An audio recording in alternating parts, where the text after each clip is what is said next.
डोंगर रांगांमध्ये असलेले रुद्रेश्वर लेणी बघून आता मी निघाले वेताळवाडी किल्ला बघायला।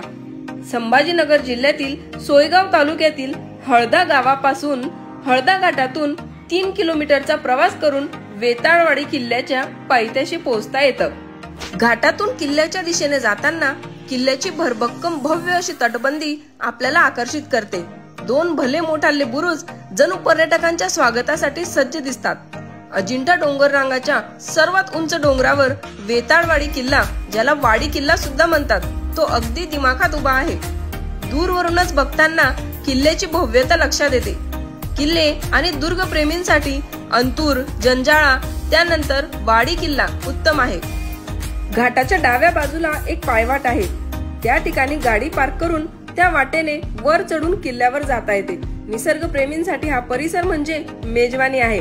पावसामुळे या परिसराचे सौंदर्य अधिकच खुलले आहे। काही इतिहास संशोधकांच्या मते 6व्या शतकात गुप्त घराण्याचा राजा विक्रमादित्यने हा किल्ला बांधल्याचा इतिहास आहे, तर शासनाच्या पुरातत्व खात्याच्या नोंदीनुसार हा किल्ला 12व्या शतकात उभारला गेला असेल असा अंदाज आहे।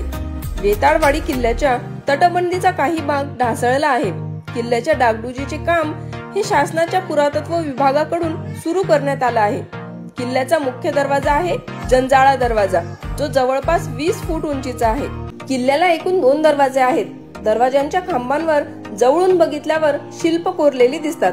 पहारेकरांसाठी देवळ्या, पिण्याच्या पाण्याची व्यवस्था, धान्य साठवण्यासाठीच्या खोल्या, किल्ल्याच्या मध्यभागी असलेले तलाव, नभाजागीर मस्जिद, भग्न राजवाडा, 6 फूट 10 इंच लांबीची तोफ इत्यादी अवशेष आजही सुस्थितीत किल्ल्यावर आहेत। या सर्व गोष्टींचे निरीक्षण करताना आपण मात्र भान हरवून जातो। किल्ल्यावर असलेल्या खिडक्यांमधून दूरवर पसरलेली तटबंदी, नागमोळी हळदा घाट आणि वेताळवाडी धरणाचा अद्भुत नजारा बघायला मिळतो। एक खंत वाटते की माहिती फलकांचा अभाव व किल्ल्याला पर्यटकांच्या दृष्टिक्षेपात आणण्याबाबत प्रशासन उदासीन असल्याचे दिसून येते आणि यामुळेच पर्यटक या सुंदर आणि भव्य वास्तूकडे पाठ फिरवतात, परंतु दुर्गप्रेमी मात्र असुविधांकडे दुर्लक्ष करत वाडी किल्ल्याची वाट धरतात। या किल्ल्याबाबत अधिक माहिती गड किल्ले महाराष्ट्राचे या पुस्तकातून मिळते।